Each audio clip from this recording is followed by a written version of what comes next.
Decisão do Supremo, o ministro Dias Toffoli se declara suspeito para julgar a prisão do ex-presidente do Banco de Brasília e o placar já marca 2-0 pela manutenção da prisão preventiva. Economia e habitação. Entram em vigor as novas regras do Minha Casa Minha Vida, que agora atende famílias com renda de até R$13 mil. Enquanto isso, o preço do petróleo dispara e encosta nos $100 com a tensão no Oriente Médio. Mundo em alerta. O Irã usa a inteligência artificial para zombar de Donald Trump após a extensão do cessar-fogo. Na Europa, a Lufthansa cancela 20 mil voos para economizar combustível. E no Paraguai, população saqueia carga milionária após queda de um avião de valores. No Rio de Janeiro, empresário é morto após ter o carro alvejado por 23 tiros em abordagem da Polícia Militar. Em São Paulo, empresária morre após passar por 10 horas de cirurgias plásticas simultâneas. No esporte, alerta na seleção. Lesão na coxa deve tirar o atacante Estevão da Copa do Mundo. Na Espanha, Neymar é absolvido em caso de corrupção e fraude. E na Copa do Brasil, a marca invicta da defesa do Corinthians, sob o comando de Fernando Diniz. O fim do reality. Ana Paula Renault vence o BBB 26 com prêmio recorde e lida com a repercussão do programa aqui fora após a perda recente do seu pai. TVT News começa agora.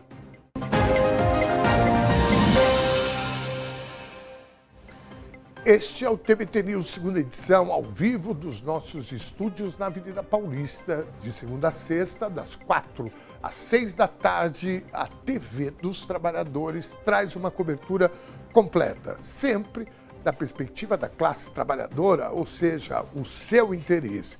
Aqui está o jornalismo que faz a diferença, com análise e entrevistas exclusivas. A TVT agora é nacional. Sintonize pela parabólica digital no canal 555, ou seja, 555, no 44.1 em São Paulo, ou pelas nossas emissoras parceiras no ABC, Bahia e sul do país. Já somos mais de 1 milhão no YouTube, então deixe seu comentário e participe com a gente lá e nas nossas redes sociais. Lembrando que a informação começa cedo. Tem TVT News, primeira edição, às 10h30 da manhã, com a jornalista Thalita Galli, com a Laura Capriglione e também o Eduardo Castro. E às 2 da tarde você fica com o Sem Censura, com a Cissa Guimarães. Fique ligado também nos nossos destaques. Terça, às 9 da noite, tem Conversas em Curva. Quinta, Juca Kfouri Entrevista. Sexta, tem o Samba na Gamboa. E no sábado, o melhor do cinema nacional, no Cine TVT. Acesse tvtnews.com.br e confira a programação completa. O Brasil do futuro acontece aqui e a TVT é feita com e para você. Participe.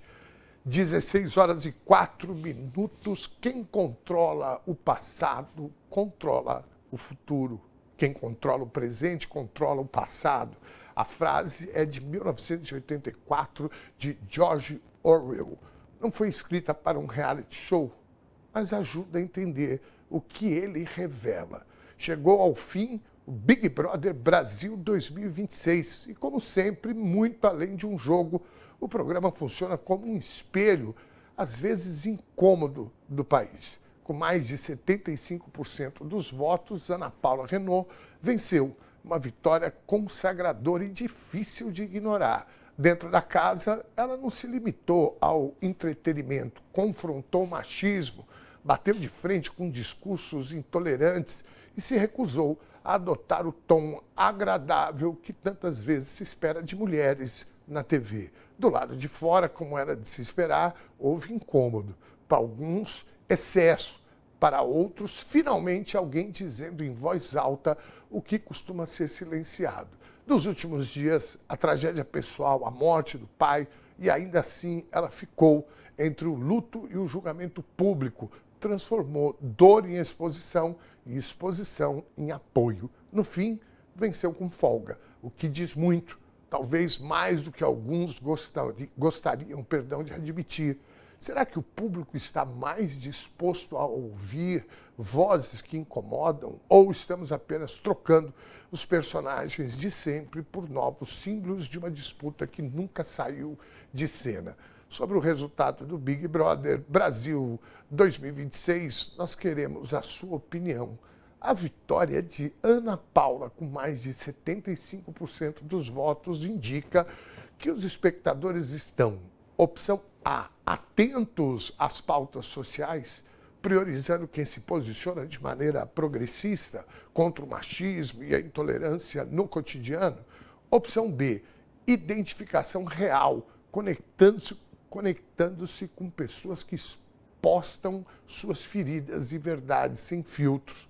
Ou opção C, avaliando o jogo, dando a vitória para quem enfrentou os maiores embates e as maiores dores de cabeça. Vote na nossa enquete, nós queremos saber a sua opinião, porque tudo é política.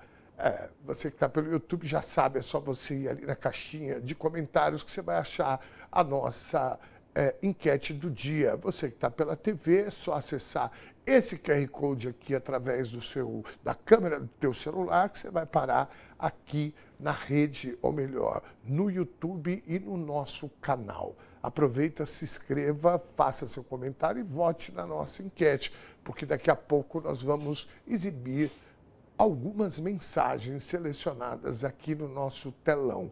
Aliás, poderíamos já dar as boas-vindas para o nosso público. Podemos exibir alguns comentários já? Já estamos preparados para isso? Já. Aí, ó. Boa tarde, Dom Ernesto, equipe TVT, convidadas e convidados, pessoal progressista nas TVs e aqui no nosso chat. Carlos Prati, forte abraço para você, meu querido. Obrigado por estar aqui com a gente. 16h07. Boa tarde, Dom. Esse Trump é um louco. Dom, você sempre elegante. Mara do Cangaíba. Muitíssimo obrigado, Mara, pelo elogio. Lembrando que isso daqui é um trabalho do meu amigo Zé Neto, que é o mago das tesouras. Vai aparecer aí agora, ó. Aí, ó, Fratelli Alfaiataria.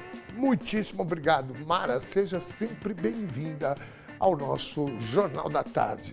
Boa tarde, meu querido Dom Ernesto. Como passou um feriado prolongado, já estamos aqui sintonizados na TVT News, segunda edição, campeão de audiência nas nossas tardes. Misael Henrique, cidade de Tiradentes. Ô, meu querido, eu passei bem, fui conhecer um lugar aqui no interior de São Paulo, bem bacana, dei uma bela descansada, porque a gente precisa, não no feriado, no final de semana, né? Porque no feriado nós estávamos aqui, tanto na segunda como na terça. Misael, querido, forte abraço, obrigado, meu irmão. Vamos em frente, 16h08. Boa tarde, amigas e amigos do Ernesto, equipe TVT News. Vai, Corinthians! Maria França, pois é, o Coringão ganhou ontem um resultadinho magro, né? Vocês perceberam, não? Resultadinho magro, né? Eu estou torcendo para o Fernando Diniz, né? E para o time se recuperar, né? Corinthians faz falta, naqueles 4 melhores, aquelas grandes partidas. Vamos em frente. Obrigado, Maria França, querido. Um beijo. Abil Pedroso, boa tarde. Eu assisti ao final do BBB para torcer para Ana Paula. Pelo que vi nas redes, ela realmente deu uma aula de consciência política e de classe. Mira Lima, nossa queridona, falando com a Abil Pedroso, que é outro queridão. Hoje eu troquei umas mensagens com a Abil Pedroso logo cedo. Vai passar uma temporada lá com a nossa amiga lá no Nordeste. Meu cara, é isso aí. Abraço a Abil Pedroso e a Mira Lima. Vamos em frente. Vamos passar mais 2 ou 3 para a gente andar com o bolo. Boa tarde, TVT. Ana Paula honrou demais as pautas progressistas. Lucas Rodrigues, muito bem. Eu, se não me engano, foi em 2022 que ela participou do Big Brother. 16? Não, porque eu me lembro que é que tem um vídeo. Não, mas eu lembro dela saindo de um reality e aí ela pergunta, o Bolsonaro, quem é o presidente do Brasil? E aí o apresentador, ele fala, não posso falar, é o Mion, é isso mesmo, é o Mion. Ele fala, não posso falar, tal. E aí ela fala, não é o Bolsonaro não, né? E aí é um cortezinho que tá rodando na rede. Em 18, e na Fazenda, muito bem. É, menina boa, né? E boa de discurso, né? Tem consciência de classe, né? Eleva as pessoas para um outro patamar. Muitíssimo obrigado. A Ana Paula ganhou por ter sido verdadeira e autêntica. Parabéns pelo programa Natal, Rio Grande do Norte, Brasil. O José Nascimento, muito bom. Pois é, né? Parece que ela tem essa autenticidade mesmo, né? Vamos lá, você sabe que o Big Brother já nos entregou na política o próprio Jean Willis, né? Um cara progressista, foi deputado, né? É pré-candidato agora, né? De novo nesse ano a deputado federal. Teve que ir embora do Brasil por conta daqueles malucos que ficaram com ira dele porque ele deu uma cusparada na cara do Bolsonaro. Vocês lembram disso? Pois é, no voto da Dilma, faz 10 anos, aliás, né? Naquele dia da votação do impeachment da Dilma. Bom, vamos em frente. Maria França, nenhuma das alternativas. Olha, vamos passar as alternativas de novo.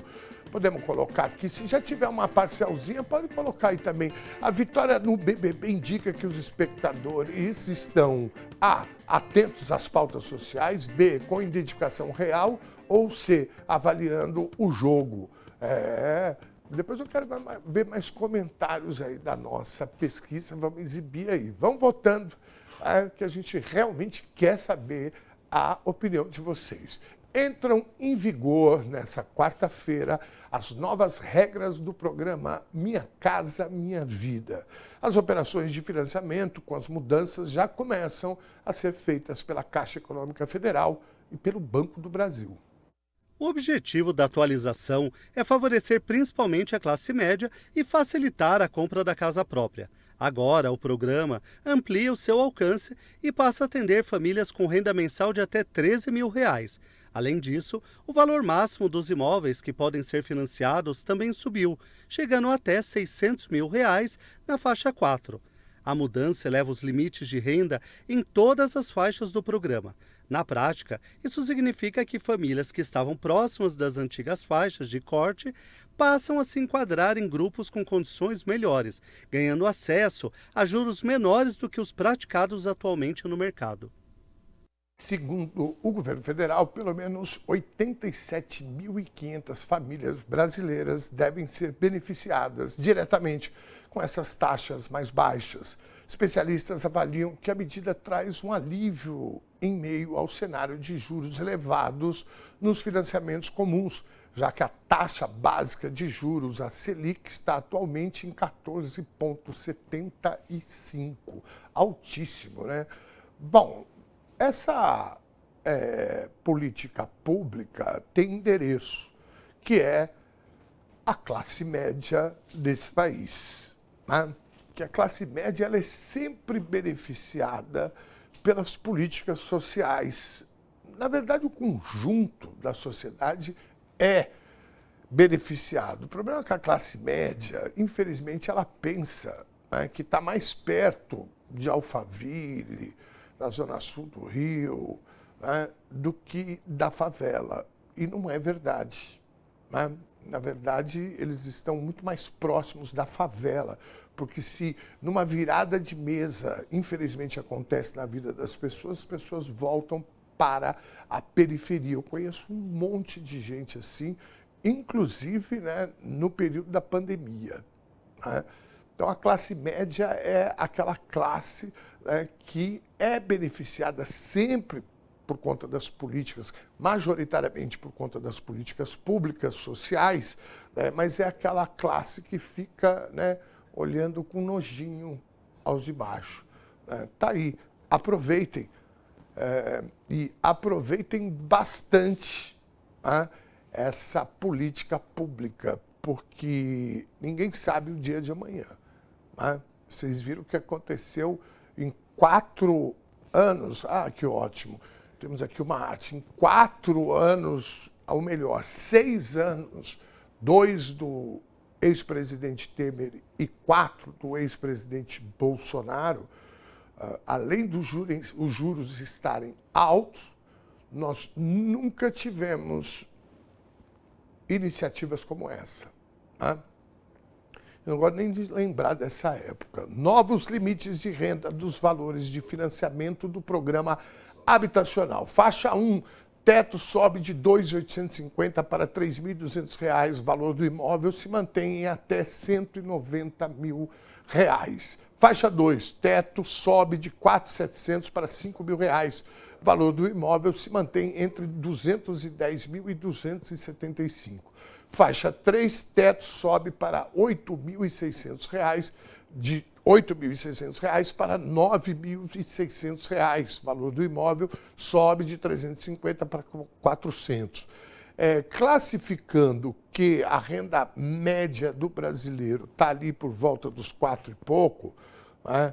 Da faixa 2 para cima é tudo classe média. Faixa 3 de 8.800 para 9.600, falei aqui. E a faixa 4, o teto sobe de 12 mil para 13 mil reais. Ou seja, quem ganha até 13 mil reais, né, pode comprar um imóvel no valor de agora 600 reais. Antigamente era 550. Isso é importante a gente falar, gente, porque eu escuto muita gente da classe média sempre reclamando de que não tem política pública, né? O governo que tem uma característica de gestão, né, mais social e etc., de investir, eles reclamam. Isso não é verdade desde o Lula 1. Porque se você for ver, por exemplo, quem aproveitou, né, as facilidades na educação, por exemplo, é sempre parte da classe média. Né? Pobre, ferrado mesmo, que está lá embaixo, na base da pirâmide, né? Ele tem outros benefícios. Né? E é uma conquista, né? Para a faixa 1, por exemplo, que é quem ganha até R$ 3.200, né? Pode comprar um imóvel de 190 mil pelo Minha Casa Minha Vida, com juros lá embaixo. Vamos em frente, 16 horas e 17 minutos. O preço do barril do petróleo tipo Brent chegou perto da marca dos $100 nessa terça-feira, impulsionado pelos novos desdobramentos do conflito no Oriente Médio. A oscilação aconteceu após o presidente dos Estados Unidos, Donald Trump, anunciar a extensão do cessar-fogo com o Irã. A decisão foi tomada a pedido do governo do Paquistão, que intermedia as tratativas, e Trump afirmou que a suspensão dos ataques vale até que os líderes iranianos apresentem uma proposta unificada. Com a incerteza sobre os rumos da guerra e o Estreito de Hormuz ainda paralisado, o mercado financeiro reagiu imediatamente. A cotação do barril chegou a atingir a máxima de $101 durante a tarde, e logo após a postagem de Trump sobre o prolongamento da trégua, passou a ser negociado na faixa dos $99. A situação é grave porque o canal marítimo, que segue bloqueado, é responsável pela passagem de cerca de 20% de todo o petróleo do mundo. A crise energética começou no fim de fevereiro, quando um ataque coordenado pelos Estados Unidos e Israel resultou na morte do Ayatollah Ali Khamenei. E apesar do recuo estadunidense, o clima segue tenso nas negociações. O presidente do parlamento iraniano, Mohammad Ghalibaf, acusou Trump de tentar transformar o diálogo em uma rendição e avisou que o país não vai negociar sob ameaças. Bom, gente, eu vou falar uma coisa para vocês. Quando você vai negociar alguma coisa, você tem noção que o negociador tem noção do que está sendo negociado, né? Quais o tamanho das cartas e o valor das cartas que ele tem na mão e que ele imagina que tenha na sua mão também. O problema de se negociar com um cara, um sujeito, né, que é um sociopata como o Donald Trump, é que ele usa, inclusive, a mesa de negociação para fazer chantagem e publicidade pessoal dele. Esses dias ele disse que já acabou com 9 guerras, que ele é o cara... O Lula até falou esses dias, né, acho que foi ontem ou hoje, o Lula disse o seguinte: é melhor dar o Prêmio Nobel da Paz para ele logo. Então, um cara que tem, né, esse superego numa mesa de negociação, mesmo que, né, lá estão os seus enviados, né, mas tudo parte dele. A negociação é do Donald Trump, pessoal, nem do presidente dos Estados Unidos, o cara que está sentado na cadeira. Porque, normalmente, o presidente de um país quando vai negociar, o cara tem, né, o mínimo de respeito, né, de ética na negociação. Né? Então, essa história do Donald Trump, ela só vai ser encerrada quando ele sair da presidência da República. Espero que saia impeachmentado, né, pelo povo estadunidense, coisa que é difícil. Agora, a eleição é o ano que vem. Né? Vamos ver como é que ele vai se virar. A aprovação do governo dele está lá embaixo. Né?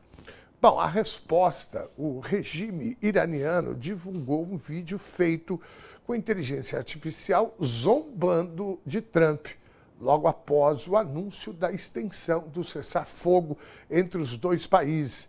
A peça, que funciona como uma propaganda de guerra, mostra Trump e uma delegação de alto escalão dos Estados Unidos esperando os iranianos em uma mesa de negociações.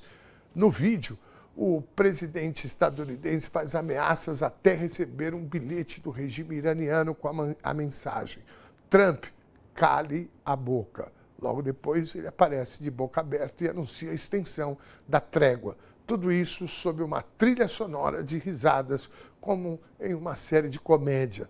Na vida real, Trump anunciou a prorrogação do cessar-fogo na tarde de terça-feira, ontem, a pedido do Paquistão, que está intermediando as tratativas. No entanto, ele não deixou explícito por quanto tempo essa nova trégua vai durar. Apesar da provocação na internet, a resposta formal do Irã foi séria e dura.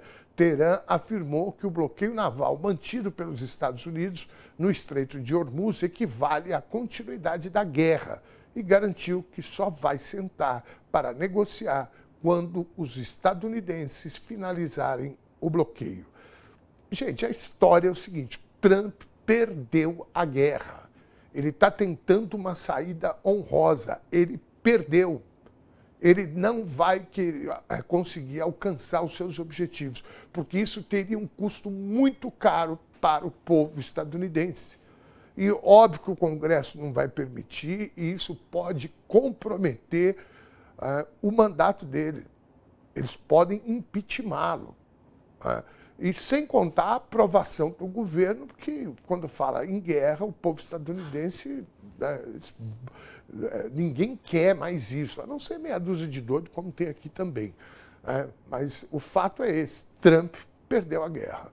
Vamos seguindo, 16 horas e 24 minutos, a polícia de São Paulo investiga um caso de uso criminoso de inteligência artificial. O influenciador Jefferson de Souza é alvo de uma investigação por supostamente usar a tecnologia de deepfake para manipular fotos de mulheres e adolescentes da Congregação Cristã do Brasil. O objetivo da manipulação seria simular cenas sensuais dessas jovens dentro de templos religiosos. Em depoimento prestado à polícia, o influenciador negou as acusações. Eita nós, mais um, né? E é tudo esses molequinhos, né? Essa geração, meu Deus do céu, a geração Z. Olha isso. Meus caros, até o mundo, não só no Brasil, né, mas até o mundo conseguir normatizar as redes sociais e as pessoas deixarem de achar que a rede social é terra de ninguém, até lá o que vai ter desses pangaré aí se lascando, criminoso na verdade, né? Não é só um pangaré não, é criminoso, né? Como tem vários outros. Semana passada o MC Rian, o MC Pose do Rodo, né? Já estão tudo presos. As pessoas acham que é terra de ninguém. Não, eu vou fazer rifa, eu vou anunciar tigrinho, vou anunciar jogos, né, online, não estou nem aí. Vamos ver o que vai acontecer com essa turma agora, porque a cadeia é brava, viu, gente? Vamos lá. 16 horas e 25 minutos, a Justiça de Santa Catarina condenou um homem a 2 anos e 4 meses de reclusão pelo crime de divulgação de ideologia nazista. O caso aconteceu na cidade de Guabiruba, no Vale do Itajaí, depois que o réu exibiu uma bandeira artesanal com a cruz suástica na área externa da própria casa.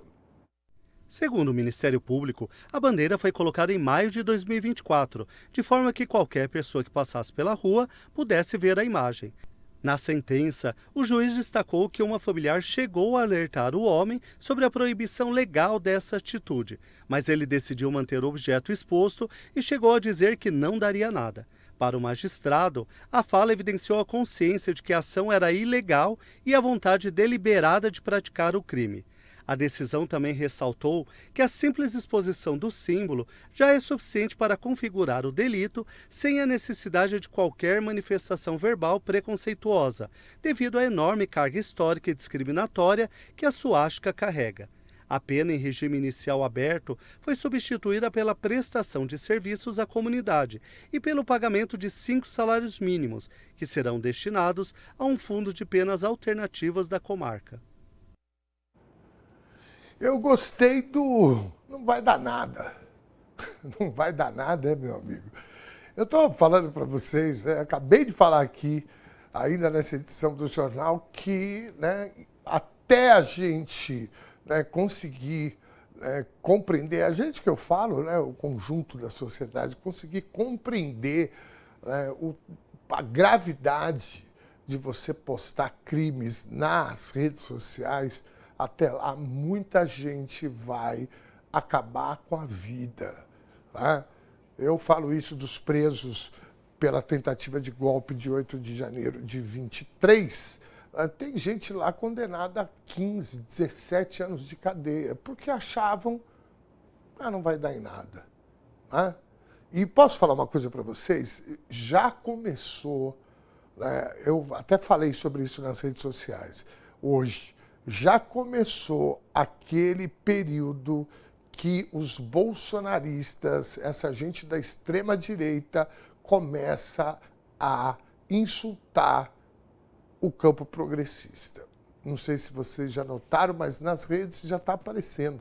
Né? Porque na rede o cara está protegido ali, etc. Né? Então, porque eles têm uma característica que é completamente gabarita todos eles, né, como bolsonarista, que é a covardia.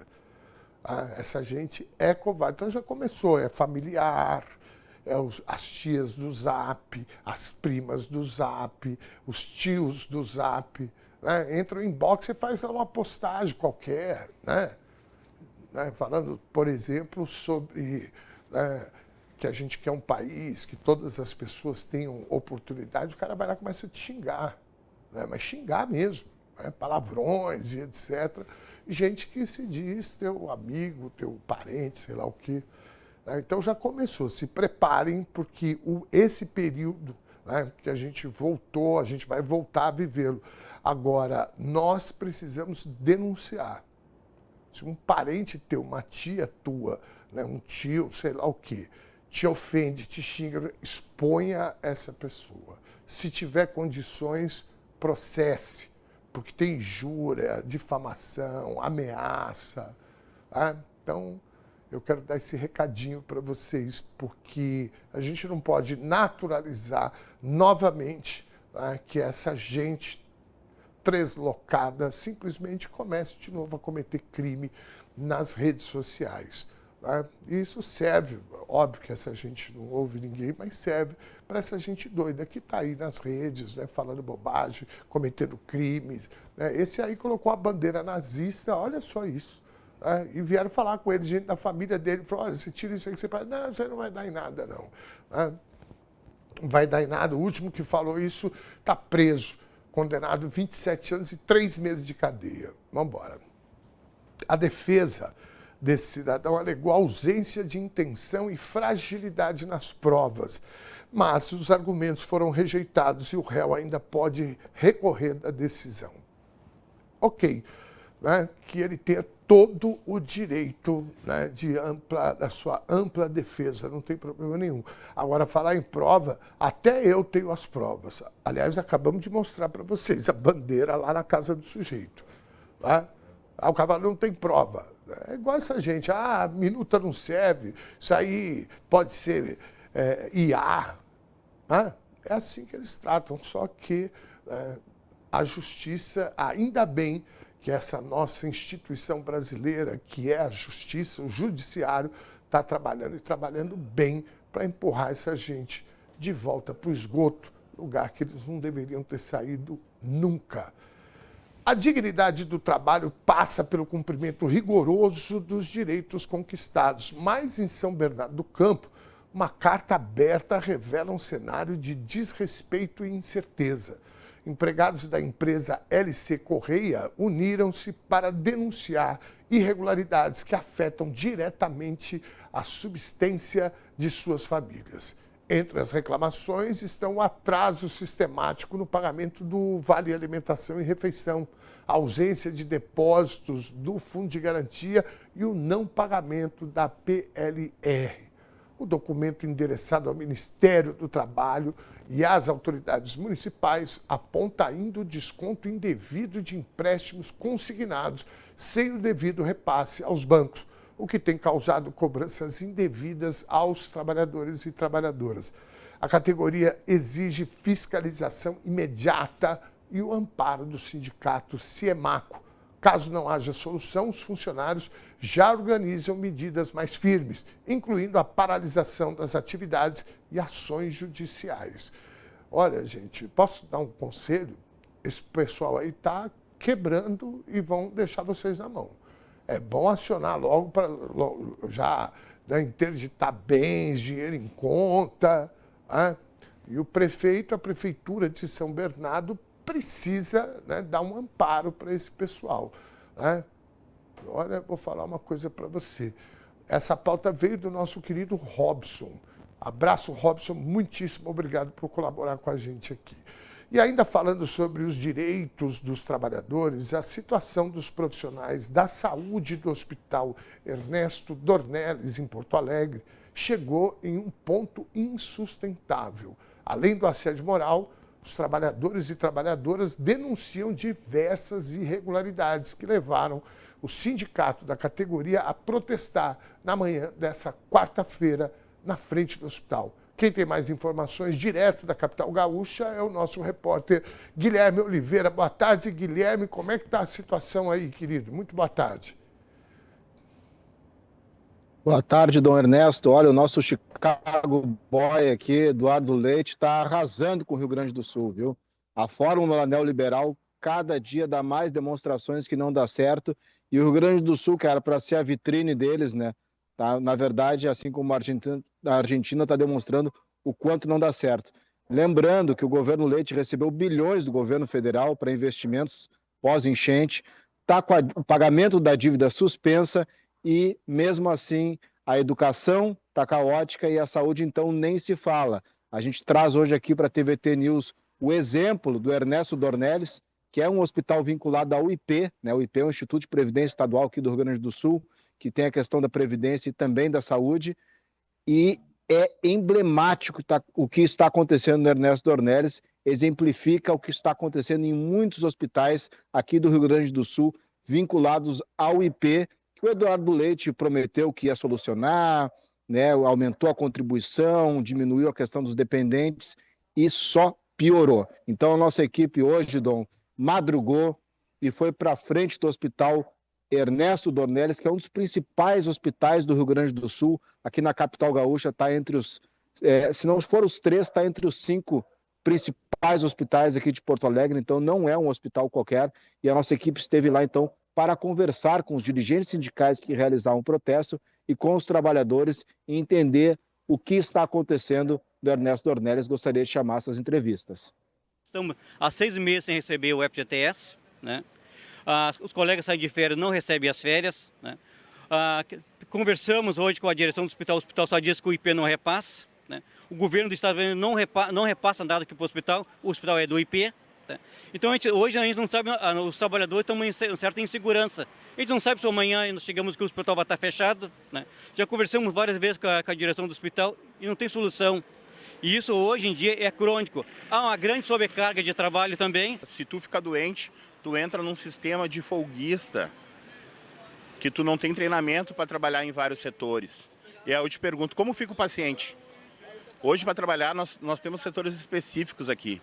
E hoje, tu tem que trabalhar em todos os setores sem nenhum treinamento. E quem sofre não é só o trabalhador, é o doente, é o paciente, que está acamado e também fica com essa incerteza. E hoje, o Ernesto é um conjunto de dúvidas. O pessoal não sabe, o pessoal foi demitido, passou o tempo hábil de lei ser pago, não pagaram. Simplesmente eles alegam, não temos dinheiro. Fui demitida de atestado no dia 6 de maio. No momento eles queriam que eu assinasse a demissão com a data do dia 7, no qual eu não assinei. E até o momento eu não recebi nada. Só o que me liberaram foi o fundo e o restante nada foi depositado na minha conta. E eles estão alegando que o hospital não tem dinheiro. Dinheiro, não tem dinheiro? Com essas obras que eles estão fazendo, chega, né? Se o trabalhador trabalha, ele tem que receber. Essa desculpa o Sindicato de Saúde não vai aceitar.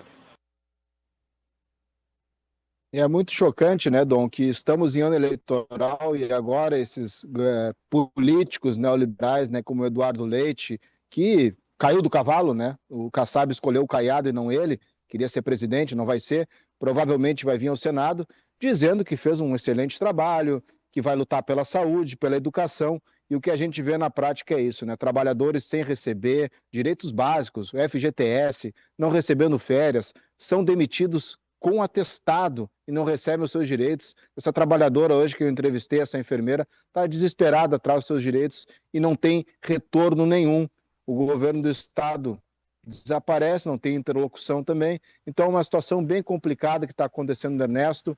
É algo que vem chamando a atenção dos porto-alegrenses, porque é um hospital vital aqui, né, do sistema de saúde de Porto Alegre, e ele vem já há um tempo colapsando, né? O 2025 já apresentava indícios, e agora, definitivamente, todo mundo está muito preocupado que possa acontecer com o Ernesto Dornelles o que aconteceu com outro hospital que a gente tinha aqui de grande porte, que é o Beneficência Portuguesa, que fechou também, uma situação muito semelhante. Isso pode acontecer agora com o Ernesto, que é uma questão também bem contraditória, porque, como o presidente do Sindicato de Saúde falou, ocorreram obras faraônicas lá, e ao mesmo tempo o hospital não tem dinheiro, né? Então, claro, surgem denúncias de corrupção, de desvios de verbas que o hospital recebeu, o hospital também terceiriza a culpa, diz que o governo do estado não está fazendo repasse, mas ao fim e ao cabo quem sofre é a população e os trabalhadores da saúde. Muito bem. Meu querido, olha, isso está dando para tudo quanto é lado. A gente acabou de passar aqui uma outra situação, né, que também passa, né, pelo poder público na cidade de São Bernardo do Campo. Vamos acompanhar aqui toda a força, né, para os profissionais da saúde, né, que estão...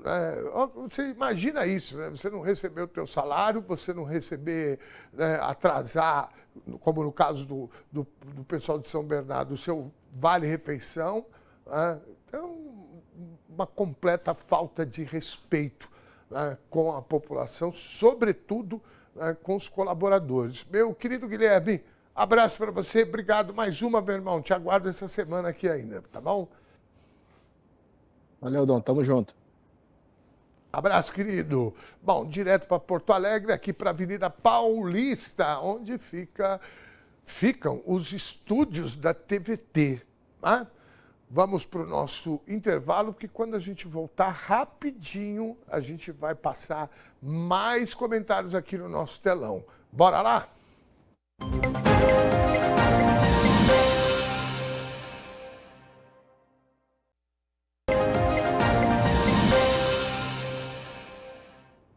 Este é o TVT News, segunda edição, no ar, de segunda a sexta, a partir das 4 da tarde, ao vivo. Participe com a gente, mande mensagem no nosso chat do YouTube. Você que está pela televisão, fica aí se perguntando como é que eu faço para interagir, mandar minha opinião e tal. É muito simples, tem um QR Code agora aqui na tela. É só você abrir a câmera do teu celular, mirar lá, que você vai parar na nossa página, nosso canal do YouTube, que já tem mais de 1 milhão de seguidores. Você aproveita, vai lá, passa a seguir, que aí você vai conseguir comentar, vai receber os avisos da programação, quando estamos ao vivo ou não, né? Manda ver aí, porque chegou a hora da gente mostrar aqui na tela, né, os comentários da nossa audiência do YouTube. Pode colocar, por favor? Tá aí, ó, o Fabinho. Boa tarde, camarada Dom e demais anti-imperialistas da TVT. Força na empreitada, Irã. Boa, Fabinho, tô contigo, viu? Boa mesmo, viu? É isso aí. Vamos lá. Boa tarde, queridão e amigos da TVT, com a visibilidade do BBB. Ana Paula trouxe pautas sociais e raciais importantes de serem debatidas em qualquer lugar. Oh, matou a pau, viu? Fabinha, querida, nossa amiga aqui, né? Também jornalista. Fábia, você matou a pau, porque de verdade, né? Eu achei, a última vez que eu vi uma pessoa progressista se colocar no Big Brother, eu não vou lembrar o nome dela, mas é até uma pessoa que eu conheci, uma professora da Universidade de Minas Gerais. Se alguém lembrar aí, me avisa. Ela ficou uma semana. Ela entrou, né, comprou uma briga por conta de machismo, de homofobia, alguma pauta assim. Na primeira semana, o público tirou a nossa querida concorrente, Mara Teles. Muito obrigado. Já me mandaram aqui a nossa queridona Mara Teles. Zizi Fresca, boa tarde, queridão, e a todos os companheiros. Você, elegante como sempre. Estou torcendo para que seja a alternativa A. Isso me daria esperança para conseguirmos maioria no Congresso e para Lula 27. O Lula 4, né? Pois é. Você sabe que eu preciso ainda pensar melhor nessas questões aí, né? Porque eu tenho a sensação que a maioria do público brasileiro não aguenta mais, né, essa extrema-direita. Aí você vai me falar, mas a pesquisa está dando praticamente empate, o Lula está na frente pouquinho e etc. A campanha nem começou ainda. Né? Nós vamos ter que ter um trabalho de reviver, né, os momentos trágicos que a dupla Temer e Bolsonaro, 2 anos do Temer, depois do golpe na Dilma, e 4 anos do Bolsonaro proporcionaram ao país. Mas a sensação que eu tenho é que as pessoas estão exaustas dessas pessoas, porque essas pessoas são adoecidas. Então, quando aparece alguém, né, bem articulado, como a Ana Paula agora, né, eu estou falando desse Big Brother da Mara Teles, que deve ter sido lá por 2015, 2016, se não me engano. Né? Ou seja, 10 anos atrás, que essa onda fascista estava crescendo. Agora nós estamos com a onda descendo, né? E eu espero que realmente seja isso. E eu estou desconfiado, cá com os meus botões, né, que a questão é essa mesmo. As pessoas, né, se a pessoa se soubesse articular e etc., né, a pessoa consegue conscientizar ou, no mínimo, sensibilizar outras pessoas. Né? Mesmo essas que estão aí, que têm, né, preconceito com o presidente Lula, têm ódio de classe, né? Pertencem à classe trabalhadora, mas têm ódio da classe trabalhadora. É um paradoxo, né, enorme isso, mas é assim que funciona. Então, eu estou torcendo para que seja... Qual que é a opção? Coloca para mim, por favor, novamente. Pode ser, se tiver parcial já da enquete, pode até ser, quer ver? Ó? Vão aparecer ali, vitória do BBB. A vitória no BBB indica que os espectadores estão para 59% atentos às pautas sociais. Aí, ó.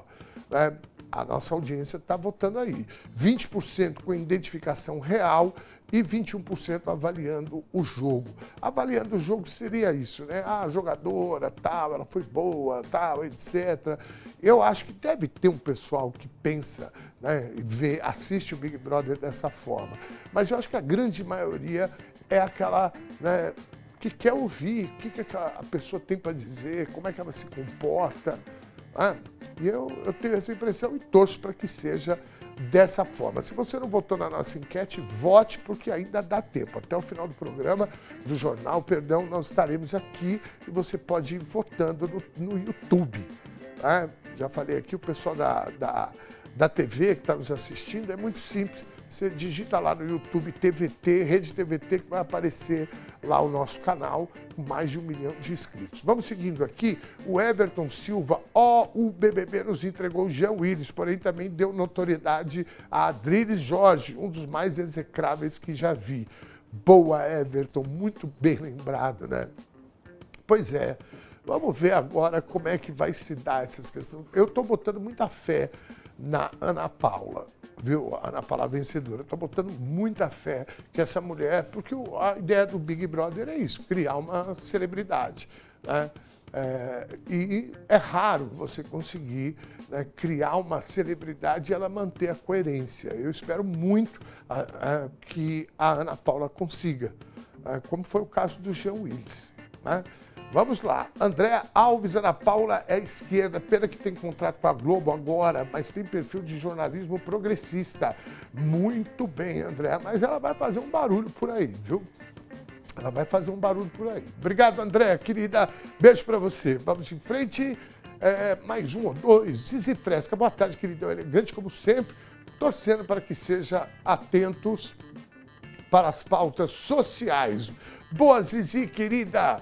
Bom, vamos seguir com a nossa pauta, porque está cheinha de coisa aí. Vamos agora, na verdade, desculpa aqui de eu te confundir aqui, vamos agora para o nosso giro nas notícias do minuto.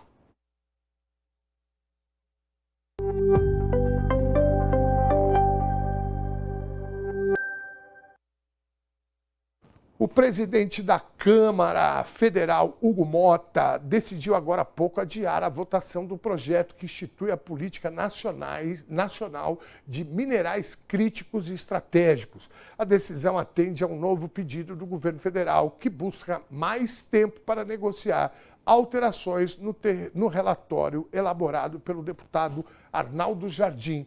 O parecer agora só deve ser protocolado no dia 4 de maio. A matéria enfrenta resistência dentro da base governista, liderada pelo PT, porque o texto atual não contempla a criação da Terrabras, uma empresa estatal para o setor, nem estabelece restrições à exportação de minerais considerados estratégicos.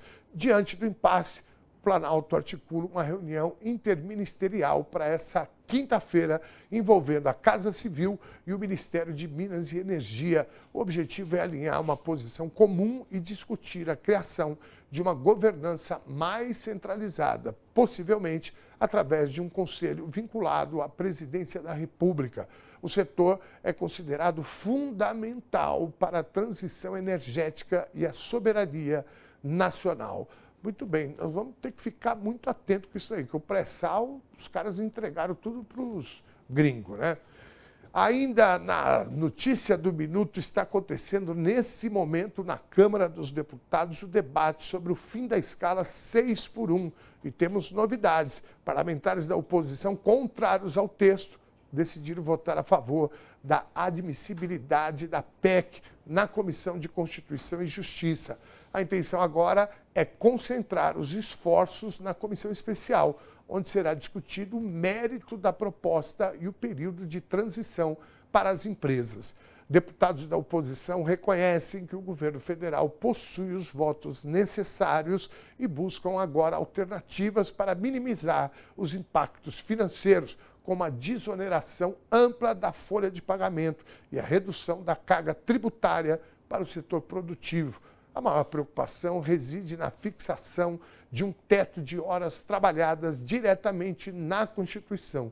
o governo Lula reforçou a pressão ao enviar um projeto de lei em regime de urgência que reduz a jornada de 44 para 40 horas semanais sem redução salarial. Com isso, o Congresso tem um prazo de 45 dias para votar a matéria antes que a pauta seja travada. Embora o Planalto busque acelerar a votação, a medida ainda pode enfrentar questionamentos no STF por tratar de um tema que hoje é cláusula constitucional. Seguimos acompanhando a movimentação lá em Brasília e apontando o seu telefone para esse QR Code que está na tela. Você pode acompanhar a cobertura da nossa equipe de redação do site tvtnews.com.br. Está aí o QR Code, manda ver. Temos imagens diretamente de Brasília? Não, pode soltar se tiver. E mantenha o QR Code, por favor. Vamos lá, temos? Justiça, uma matéria de tamanha relevância. Vossa Excelência soube conduzir os trabalhos dessa comissão, sendo, por um lado, célere.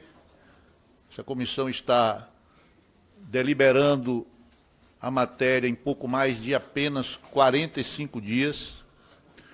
E, ao mesmo tempo, Vossa Excelência permitiu que aqui já iniciarmos os debates, a grande maioria deles pela relevância que o tema nos traz em relação ao mérito dessa proposição.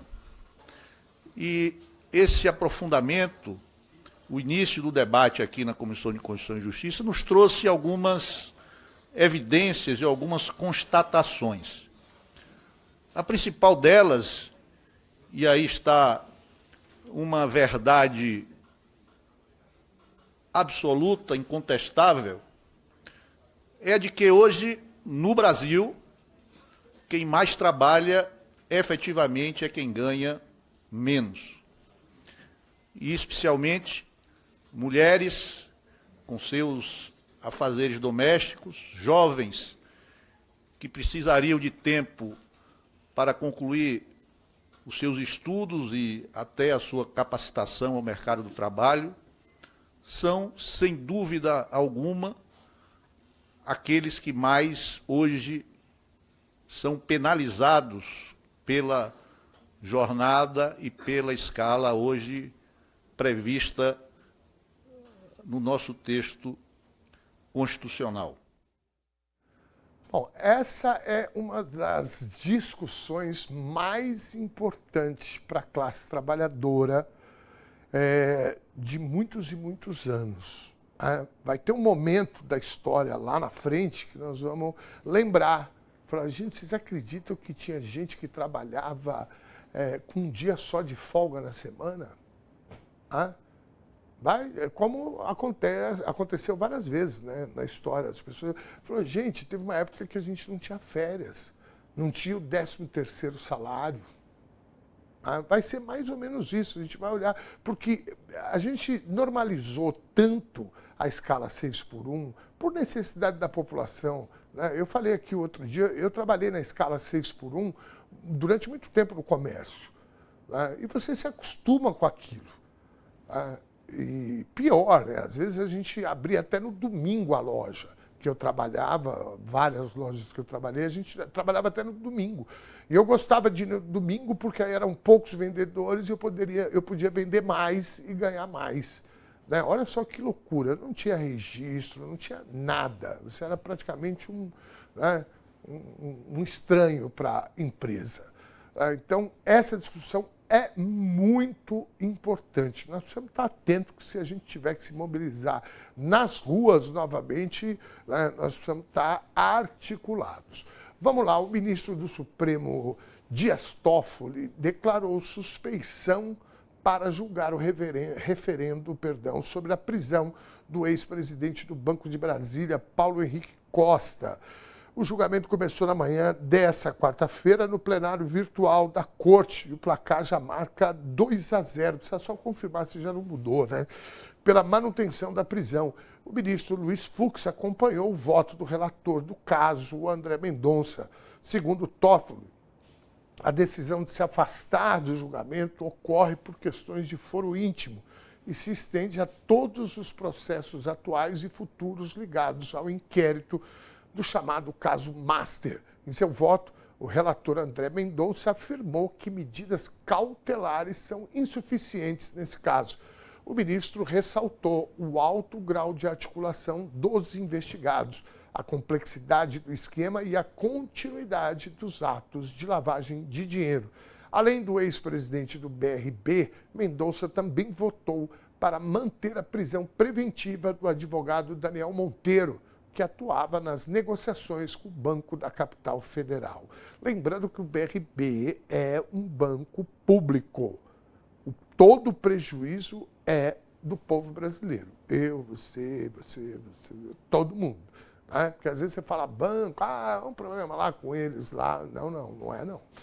E o ex-banqueiro Daniel Vorcaro, atualmente preso na Superintendência da Polícia Federal em Brasília, deve ser transferido para um hospital nas próximas horas. O dono do Banco Master apresentou sintomas graves no último final de semana, incluindo hematúria, e recebeu atendimento médico inicial dentro da própria cela na última segunda-feira, dia 20. A transferência para a realização de exames mais detalhados depende agora de uma autorização judicial. O caso está sob a relatoria do ministro André Mendonça, do Supremo. Recentemente, o banqueiro também enfrentou restrições no contato com seus defensores. De acordo com informações da imprensa, ele ficou 5 dias sem receber advogados em uma razão de uma detetização na sede da PF, que se estendeu até o feriado de Tiradentes. O quadro clínico do investigado segue sendo monitorado pelas autoridades prisionais. Eu meti um atestado, boa. Essa gente adora meter um atestado, né? Eita, nós, cara, não é brinquedo, não. 16 horas e 58 minutos, todo o rigor da lei para esse moço aí, todo e qualquer brasileiro ou brasileira. Amplo direito de defesa e etc. Né? Agora, decisão judicial tem que se cumprir.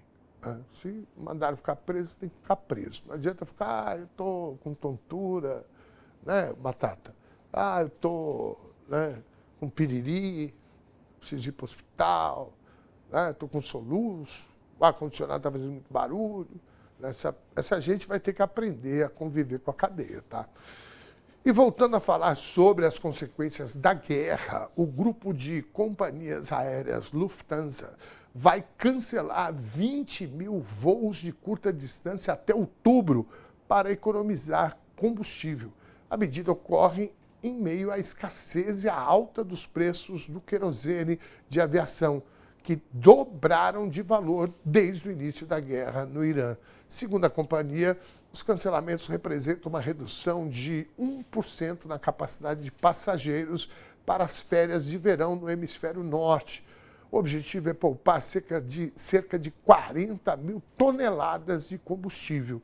A Lufthansa explicou que os cortes atingem principalmente rotas não lucrativas dos aeroportos de Frankfurt e Munique, na Alemanha.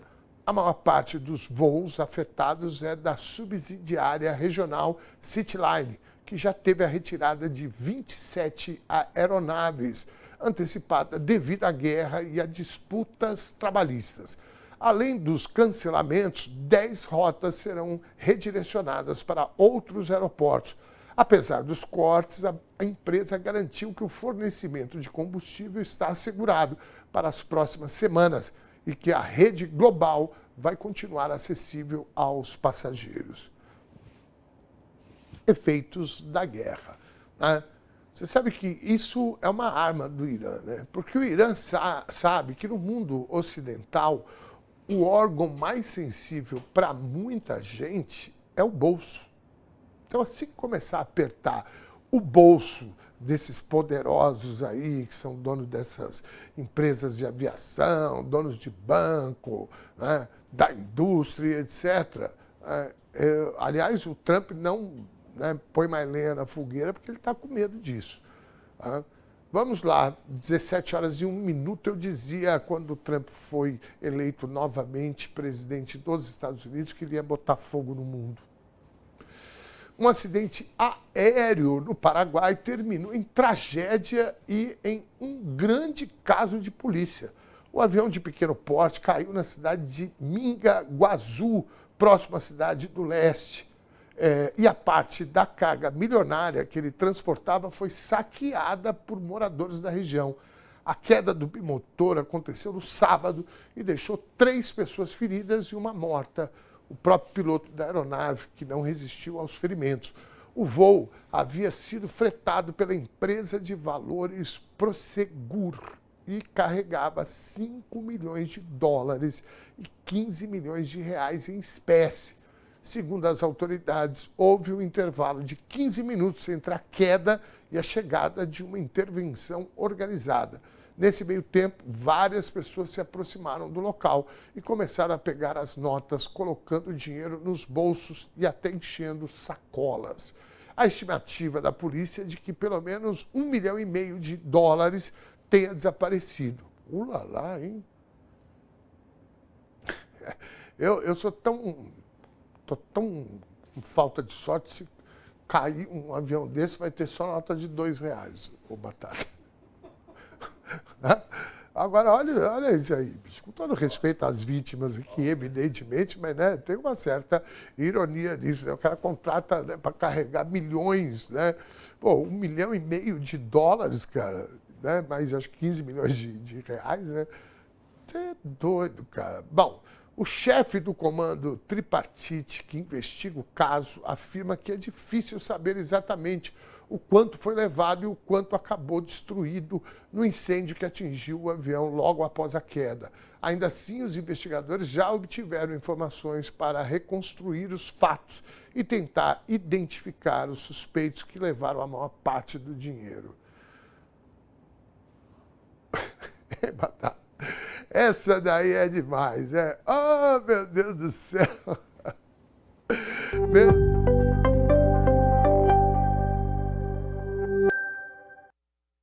E acaba de chegar outra notícia de última hora. Após 5 meses foragido, o motorista José Maria da Costa Júnior, condenado por atropelar e matar a ciclista e socióloga Marina Harcourt, foi preso pela polícia no sul de Minas Gerais.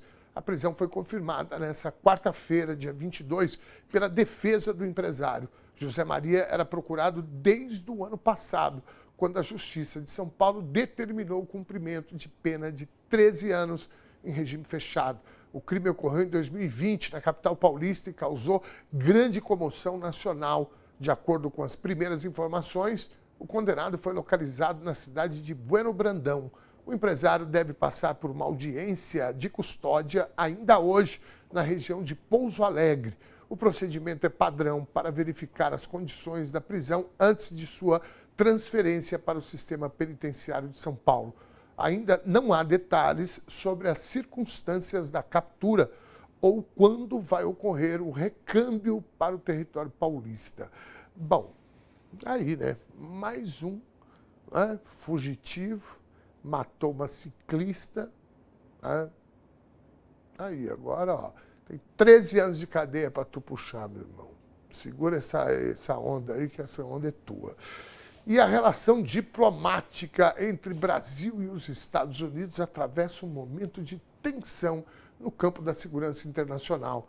O diretor-geral da Polícia Federal, Andrei Rodrigues, confirmou a retirada das credenciais diplomáticas de um agente de imigração estadunidense que atuava na sede da corporação em Brasília. A medida foi adotada com base no princípio da reciprocidade, após o governo dos Estados Unidos determinar a saída do delegado brasileiro Marcelo Ivo de Carvalho, que atuava em Miami. Com a decisão, o policial estadunidense perde o acesso ao prédio da PF e aos bancos de dados utilizados em cooperações internacionais. Andrei Rodrigues esclareceu que não se trata de uma expulsão, mas de uma resposta direta à ação dos Estados Unidos. O imbróglio começou após a prisão do ex-deputado Alexandre Ramagem, na Flórida. O governo dos Estados Unidos acusa a autoridade brasileira de tentar contornar pedidos formais de extradição, enquanto a PF afirma que o delegado atuou seguindo acordos de cooperação internacional. O Itamaraty segue realizando reuniões para tratar do caso no campo diplomático. Meus caros, eu falo uma coisa, cara, eu acho que a gente tinha que pegar esses espiões aí desses caras que estão aqui, porque tem, viu, gente? A CIA tem gente no mundo inteiro. E aqui na América do Sul, né, no Cone Sul, nós somos o país mais importante para a geopolítica, né, sobretudo nesse momento que a gente vive aqui. Outro dia alguém me falou, porque o Ramage pode, né, quando ele estava preso, ele poderia trocar segredos pela liberdade dele. Meu amigo, os Estados Unidos sabem mais do Brasil do que o Hamas. Porque esses caras têm espiões em tudo quanto é lugar. Vocês lembram que eles grampearam o telefone da presidenta Dilma Rousseff? Esses caras, existe um mundo, um submundo de espiões, gente. Isso não é coisa de filme, não. É real. Então, esse negócio de, o cara que, né, tem os segredos e etc. Vamos em frente. Uma empresária de 43 anos morreu após passar por 3 procedimentos estéticos, ao mesmo tempo em um hospital na Vila Mariana, na zona sul de São Paulo. Bianca Naufel Saliba foi internada para fazer lipoescultura, abinoplastia e mastopexia. As cirurgias duraram 10 horas e foram realizadas em um único tempo cirúrgico. Segundo o depoimento do médico à polícia, o profissional afirmou que as operações transcorreram dentro da normalidade, mas 50 minutos após acordar, a paciente teve um engasgo de grande intensidade e falta de ar. A equipe ainda fez uma nova intervenção que durou 1 hora e 40 minutos, incluindo intubação e manobras de reanimação, mas a empresária não resistiu. O marido contou que ela passou meses pesquisando profissionais antes de escolher um médico e o Hospital St. Peter, onde ocorreu a fatalidade. O gestor da unidade ressaltou que o cirurgião atuava no local há 8 anos e não tinha registros de intercorrências anteriores. O caso foi registrado no 16º Distrito Policial, na Vila Clementino, e é investigado como morte suspeita. A polícia aguarda agora os exames do Instituto Médico Legal para esclarecer a causa exata do óbito. Bianca deixa marido e 3 filhos. Olha, eu vou falar uma coisa, olha que moça bonita, né? Eu vou falar uma coisa para vocês. Essa moça foi vítima 2 vezes desse sistema que a gente vive. Primeiro, o padrão de beleza imposto pelo mercado. O mundo capitalista é isso aí, viu, gente? Primeiro, né, essa questão.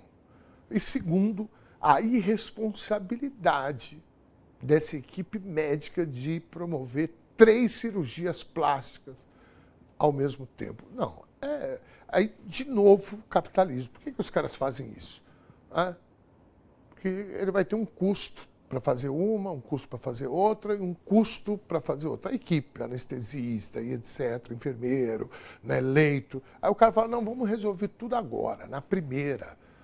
Eu espero que a polícia investigue de fato esse caso na perspectiva de apurar a responsabilidade da equipe médica. Que para mim isso é outra coisa, que tem de médico e médica que não tem nenhum compromisso humano com as pessoas, é um absurdo.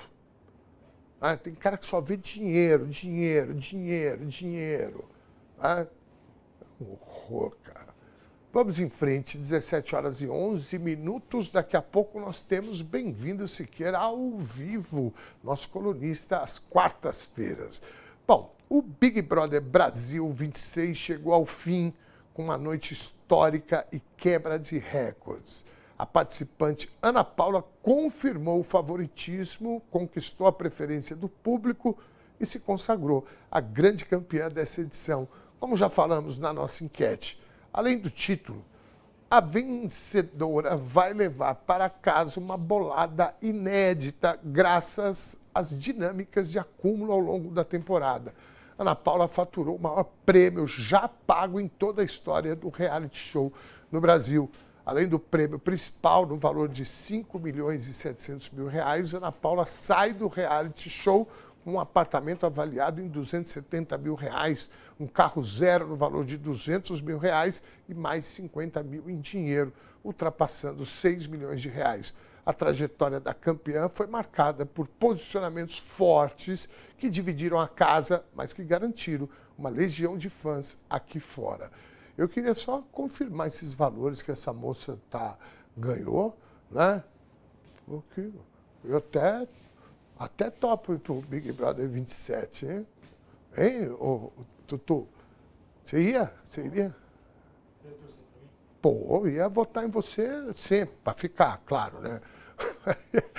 Vamos em frente. Eu estou feliz com essa vitória aí, viu, gente? No Rio de Janeiro, um empresário de 29 anos foi morto a tiros durante uma abordagem da Polícia Militar na madrugada dessa quarta-feira, na Pavuna, na zona norte da capital.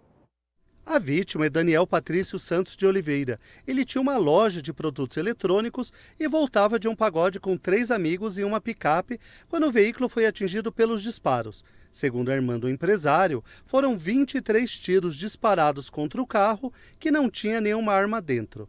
Ela afirmou que Daniel é mais uma vítima do despreparo do Estado e ressaltou que 23 tiros não podem ser considerados uma ordem de parada. A mãe da vítima também denunciou o absurdo da ação e o despreparo dos policiais que estavam no local. O rapaz morava na região há 22 anos e deixa a esposa e uma filha de apenas 4 anos. A Polícia Militar informou que agentes do batalhão de Irajá faziam patrulhamento quando abordaram o veículo e que o comando determinou a abertura de um procedimento interno para apurar o caso.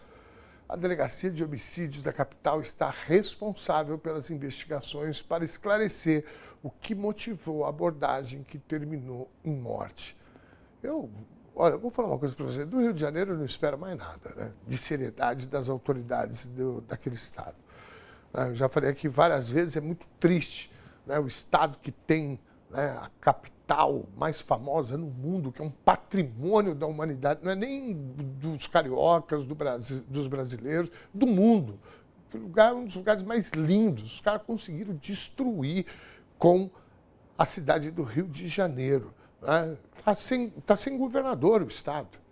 Para vocês terem uma ideia, né? Foi um monte aí, foi cassado, foi impeachmentado não, foi cassado, renunciou para não ser cassado, né? Aí o antigo governador, que era da mesma chapa, aí, tudo da turma do Flavinho Bolsonaro, o Bolsonarinho, arrumaram um apelido agora para o Flávio, né? Porque o Flávio Bolsonaro tinha virado Flávio na imprensa hereditária, empresarial. Eles estavam sumindo com o sobrenome, né? Olha aí, mais um herói, né? Flávio e tal. E agora nós estamos chamando ele de Bolsonarinho, né? Falou, ô Bolsonarinho, é isso aí. Foi ele que, né, elegeu tanto o governador que saiu agora, o Cláudio Castro, como o Wilson Witts, que foi cassado, né? Não sei se vocês lembram dele, é aquele governador que comemorou, né, a morte de um cidadão lá com um pulinho na frente do helicóptero, falou que era para mirar só na cabecinha, foi impeachmentado, brigou com o clã Bolsonaro, um horror, né? E o Rio de Janeiro, infelizmente, não dá nem para a gente cobrar, não tem nem aonde cobrar. Vamos cobrar de quem? Do governador, que é o chefe das polícias? Não tem, né? Meu pai do céu. Bom, agora vamos para mais uma notícia do minuto.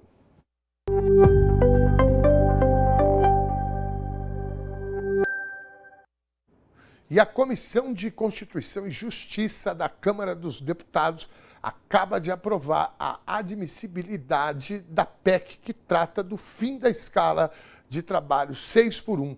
o colegiado considerou a proposta constitucional, o que abre caminho para a criação de uma comissão especial, onde o mérito da redução da jornada será debatido.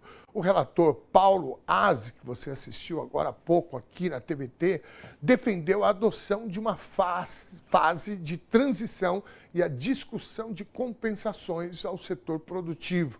A decisão ocorre em meio a uma disputa de protagonismo entre o Congresso e o governo federal, que também enviou um projeto em regime de urgência sobre o tema. Enquanto a base governista defende que a mudança vai gerar empregos e melhorar a produtividade, a oposição demonstra preocupação com os custos para o empregador. O debate agora se concentra em um possível meio-termo, a fixação da jornada em 40 horas semanais com a adoção da escala 5x2.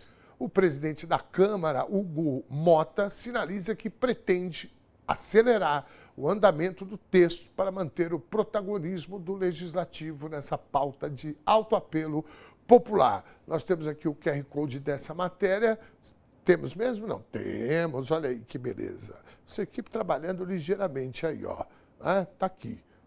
É só você mirar a câmera do teu celular, você vai ver a notícia completa no nosso site. Eu quero repetir para vocês. Importantíssimo esse momento. Se avançar de fato, nós vamos virar uma página da nossa história que no futuro vai ser lembrado. Eu falei aqui, né, das conquistas da CLT, férias, 13º, fundo de garantia. Né? Essa é mais uma que vai marcar, né, a história da classe trabalhadora.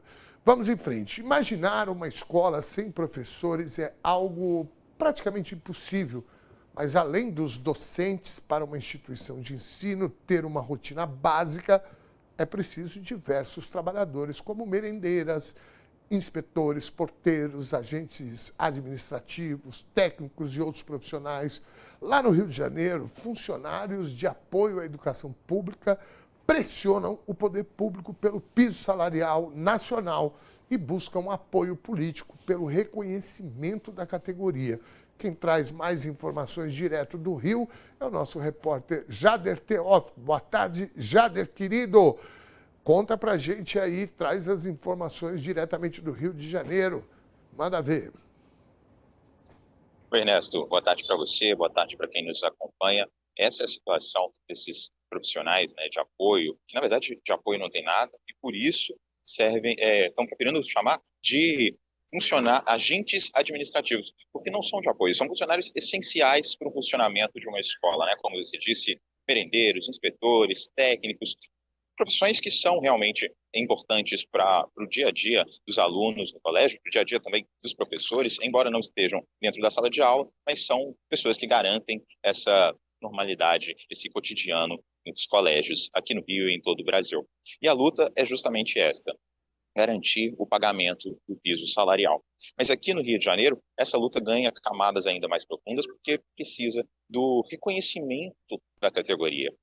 E a estrada tem sido longa. Desde 2008, eles estão nessa luta, se organizando nessa luta para esse reconhecimento, para esse pagamento do piso salarial, mas até o momento nada foi feito. Bom, essa categoria, né, os agentes administrativos, ainda estão lutando também por uma questão chamada pró-funcionário, que é justamente uma capacitação desses profissionais que trabalham dentro dos colégios, dentro das escolas, para que eles possam ter capacidade técnica de atender ao inesperado, né? Seja uma briga entre alunos, seja uma crise de ansiedade. A gente até falou sobre isso durante a semana, né? Sobre esse preparo que os professores e os funcionários da educação precisam ter para lidar com as eventualidades dentro dos colégios, das unidades de ensino. E quem falou um pouco mais sobre isso foi o João Pedro Rocha Gonçalves, que é um agente educador. Vamos ver. Atualmente, a gente está na luta pelo profuncionário. O que é o projeto profuncionário? O profuncionário, ele garante a formação técnica para todos os profissionais que trabalham dentro de uma escola. Porque atualmente não existe mais espaço para um indivíduo entrar dentro de uma escola, trabalhar dentro de uma escola e não ser uma pessoa técnica, que tem uma formação educacional para estar ali dentro. Né? Então, o porteiro, ele precisa saber lidar uma situação de conflito na hora da entrada, ele precisa garantir que nenhum direito seja violado daquele discente, daquela criança, daquele adolescente. Então, assim, a merendeira, ela precisa saber, de uma certa forma, a alimentação, garantir uma alimentação saudável, uma alimentação temperada. Ela precisa saber o que a criança precisa ingerir diariamente para que ela tenha, em sala de aula, os nutrientes suficientes para poder ter uma boa aprendizagem. São olhares técnicos que todo profissional de educação que está inserido dentro das escolas precisam ter. Bom, o projeto de lei já foi aprovado na Câmara dos Deputados, segue para aprovação no Senado, né? Senado Federal, e aguarda a abertura da votação. Aqui no Rio de Janeiro, são cerca de 13 mil agentes administrativos atuando todos os dias nos colégios para mais de 1.500 alunos. Então, é uma atividade realmente importante e, como eu disse, ganha essa camada mais profunda, que é a luta também pelo reconhecimento no Rio de Janeiro. O João falou um pouco sobre isso com a gente, vamos ver. Não é possível que um dos estados mais violentos, e a escola ela é a reprodutora, infelizmente, as crianças são reprodutoras de uma violência, de uma cultura de violência que está acontecendo no nosso estado, principalmente no nosso município. Então, lidar com essa situação precisa-se ter muita preparação para lidar com isso. Então, mais do que nunca, os agentes educadores precisam dessa formação técnica. Atualmente, a situação dos agentes educadores está precária. O nosso salário base inicial está menos que um salário mínimo, né? O salário do agente educador atualmente é de R$ 1.568. E quando o secretário de Educação diz que a gente não recebe abaixo do salário mínimo, que existe penduricalhos, né, para poder se transformar em um salário mínimo, isso não é verdade.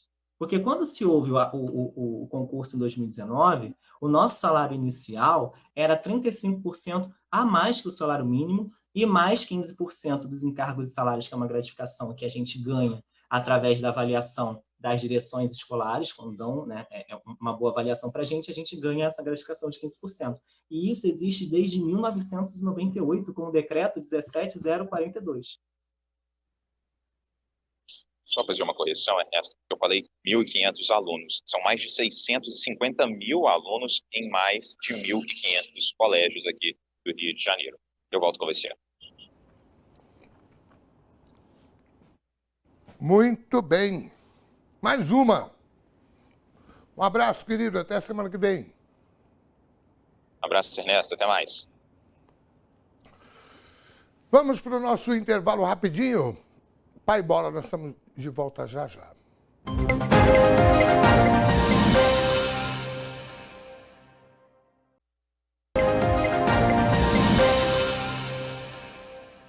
A vitória de Ana Paula no BBB 26 veio acompanhada de muita emoção e de uma grande perda pessoal. O pai da campeã do reality show, o senhor Gerardo, faleceu no último domingo, dia 19 de abril. Durante participação no programa Encontro, Cida, que é irmã de Ana Paula, revelou quais foram os últimos desejos do pai antes de morrer. Segundo ela, seu Gerardo acompanhava a trajetória da filha de perto e queria muito vê-la seguir firme no programa e vencer. Para ele, o prêmio era a oportunidade ideal para mudar a vida da filha. A irmã contou que a maior preocupação do pai era garantir que Ana Paula tivesse um custeio, conseguisse comprar o próprio apartamento e pudesse viver com mais tranquilidade financeira. Cida chegou a afirmar que acredita que o pai descansou em paz exatamente por ter sabido que a filha ia ganhar a competição. A nova milionária foi avisada sobre a morte do pai ainda durante o último paredão do programa, pouco antes de se consagrar a grande campeã desta edição. É isso, né? Que barra pesada essa moça passou, né? Aliás, eu já falei várias vezes, eu não assisto o Big Brother e não me acho melhor do que ninguém porque não assisti o Big Brother, não. É uma questão de gosto, e gosto é uma função orgânica, né? Então, né, antes que é porque eu não assisto, porque eu vejo muita gente falar isso. Eu não assisto, mas eu leio comentários, leio matéria, etc. Sobretudo, né, a gente falou aqui no início do jornal, né, isso é um espelho da sociedade, né, que muitas vezes a gente não gosta de ver. Né? Essa é a real. Agora, eu falei, né, dá bons frutos de vez em quando. Né? Esse caso aí e outros debates que andaram surgindo. Né? Como eu falei, eu acho que a gente está tendo aí de novo uma reconfiguração do povo brasileiro. Porque o Big Brother, gente, ele é um dos programas de maior audiência da TV Globo, que é quem detém a maior audiência no mercado empresarial, né, dessas empresas aí de comunicação. E eu, de verdade, né, aí tem uma outra coisa que a gente descobriu também, que muito progressista assiste o Big Brother, né? E que, gente, tá tudo certo, não tem problema nenhum com isso. Né? Eu que pessoalmente não é o tipo de coisa que eu gosto de assistir, mas de avaliar e tirar análise, porque, como a gente disse no início, né, é um espelho da sociedade. Que bom, tomara que a gente ganhe uma personalidade com a cabeça no lugar, que é o que me parece ser essa Ana Paula Renault. Parabéns para ela e, ao mesmo tempo, os sentimentos pela morte do pai, que acho que faz uma semana, né, que ele faleceu. Né? É isso? No domingo, né? Olha isso, gente. Oh, meu Deus do céu. Bom, vamos para comentários no nosso telão. Roda aí, então, por favor. Aí, olha que bonitinha. Não canso de elogiar essa arte. Essa menina que ganhou o BBB tem consciência de classe. Foi corajosa, pois a emissora não gosta. Cosmo Lopes, de São Miguel Paulista. Valeu, Cosmo, querido. Forte abraço, meu irmão. Obrigado por estar aqui com a gente, viu? Vi nas redes sociais corte das conversas da Ana Paula defendendo o SUS, o Bolsa Família, o Minha Casa Minha Vida. Ela foi contundente e tomara que o povo que assistiu tenha entendido os recados. Muito bem. Olha, eu acho que, né, entendeu, porque eu falei aqui da Mara Teles, né, que era uma conhecida minha, professora lá em Minas Gerais, que entrou, começou já a puxar essa pauta, né? Pauta antirracismo, pauta de desigualdade social e etc. Mandaram ela embora em uma semana. Né? Isso faz 10 anos, a Ana me falou aqui, faz 10 anos parece. Né? Bom, vamos lá. Obrigado, meu querido Carlos Prati. É isso aí, estou contigo. O presidente Lula preocupado com o social e com o bem-estar do povão. Quem é que não quer ter um AP para chamar de seu e sair do aperreio do aluguel? José Nascimento, muito bem. Agora esse povo vai cantar, né? Hoje é festa lá no meu AP. Não é mesmo? Vamos. Eu quero ver como é que essa camada aí vai, né? Reagir, né, com essa política pública que atende diretamente à classe média. Vamos lá. Temos mais, né? Vamos passar mais. Então, a Ana Paula mostrou para as mulheres brasileiras como devemos nos posicionar hoje no Brasil e no mundo todo. E falou muito bem dos deputados e senadores inimigos do povo brasileiro, Maria do Socorro. Pois é, né? Essa moça tem consciência de classe e é muito bem articulada, viu? Muito bom, 17 horas e 31 minutos. Obrigado, Maria do Socorro. A Luci, e tem dezenas ou centenas na política que tem que tirar, fazer uma faxina no Congresso Nacional urgente. Eu concordo absolutamente contigo, viu, Luci? É o pior congresso da história da República. Ou, pelo menos, de quando eu acompanho a política, que é pós a redemocratização do país. E é isso mesmo, Luci, um beijo para você. Obrigado, viu, querida? Vamos em frente, 17h32, boa tarde, Dom e toda a comunidade. Ana Paula deveria se candidatar a deputada federal. Edson Campione, pois é, me trouxeram uma informação aqui que o fato dela ter um contrato com a Globo, parece que de 1 ano, né, ela não poderia se candidatar a deputada federal. Mas eu acho que ela faria um barulho lá, né? Imagina ela e a Érica junto. Não é, Batata? O que você acha? Uma boa? Tu votaria nela? Muito bem. Primeiro ia ter que mudar para Minas, né? Porque ela é de Minas, né? Mas o povo de Minas, que tem o Nicolas Ferreira, né? Aí é uma boa opção. Valeu, Edson, querido. Vamos em frente, 17h32, quase 33. Verdade, essa mulher tem consciência de classe, diz o Rogério Social. Muito bem. Bom, o nosso convidado já está pronto aí, não? Tava maquiando, aquecendo, tal. Informação, opinião e bom humor. Agora é hora dele, nosso colunista de quarta-feira. Bem-vindo!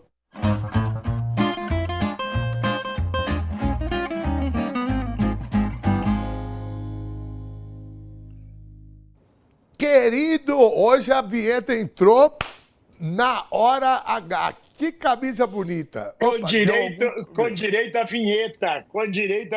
Só que minha câmera deu bug aqui, já vai entrar. Pronto, já entra a imagem. Não tem problema, não tem problema. Tá tipo aqueles caras que não pode mostrar o rosto, tá borrado, né? Vamos lá. Aí, ó. Eita, nós. Agora danou tudo. Opa, segura. 17h34. Eu já falei com o meu administrador. Esta câmera não está legal. Aí, opa, de novo. Aí, eita, de novo. Não, a gente espera, não tem problema nenhum. Bem-vindo. Nós estamos uma semana te esperando, né? A ansiedade é sempre grande de receber você aqui no TVT News, segunda edição. Ah lá. Que camisa bonita, hein? Bem-vindo. Vou falar uma coisa para você, hein?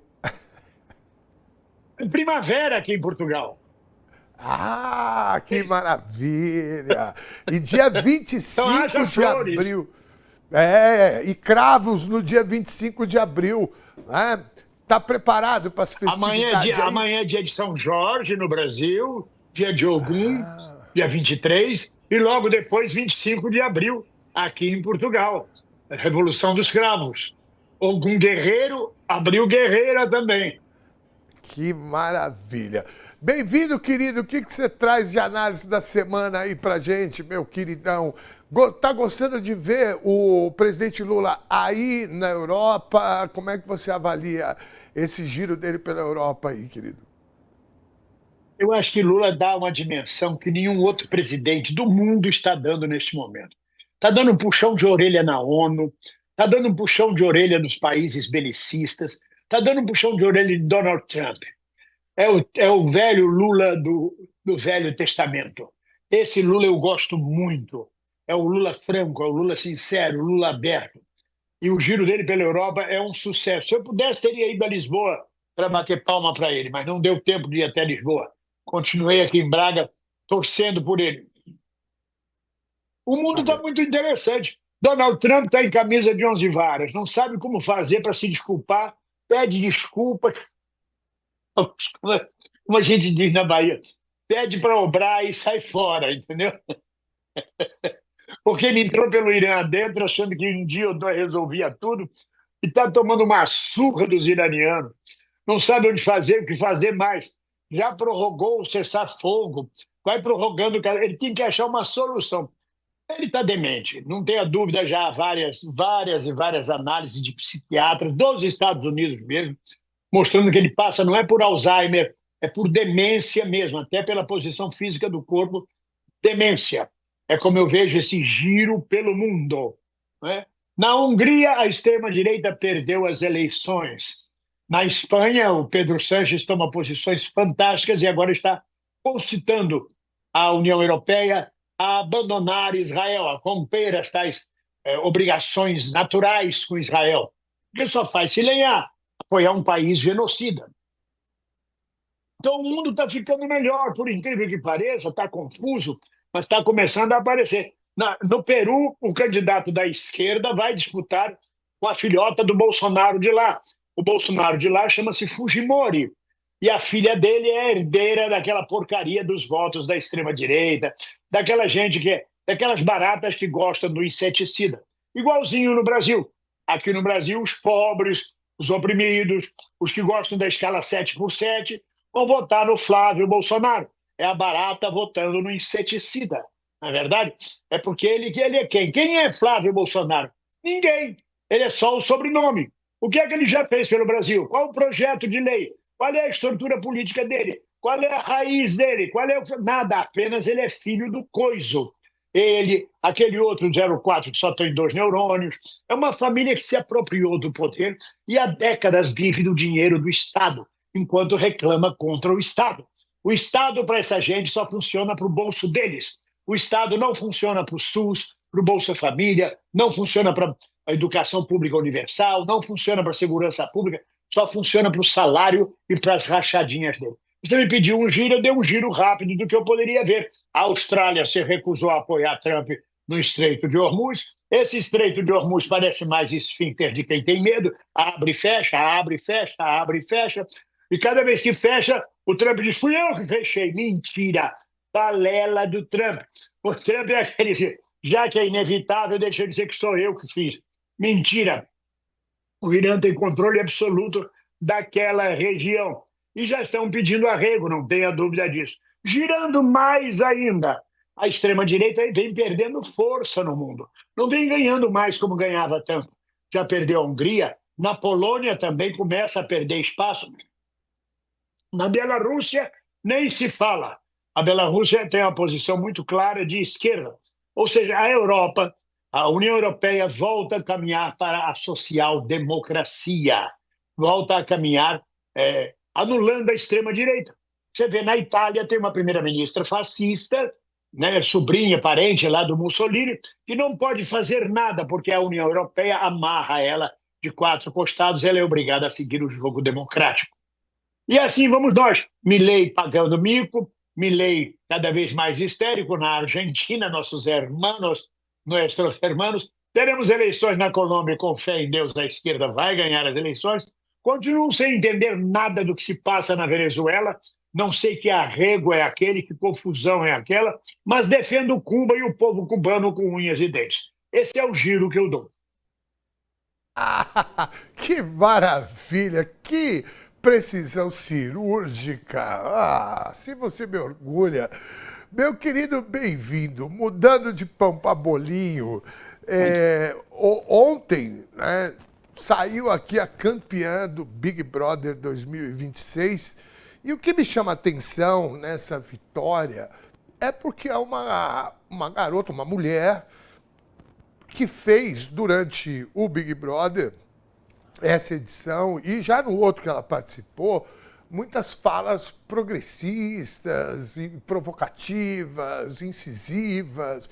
Eu me lembro da Mara Teles, que é uma professora universitária lá em Minas Gerais, que também era progressista, feminista, e ela participou do Big Brother e ela já chegou, né, com esse discurso, comprando briga por conta do machismo, feminista tal. Em uma semana ela foi cancelada, nunca mais se ouviu falar dela. Inclusive foi perseguida na Universidade Federal, que ela dava aula, né, por ela ter ido para o Big Brother.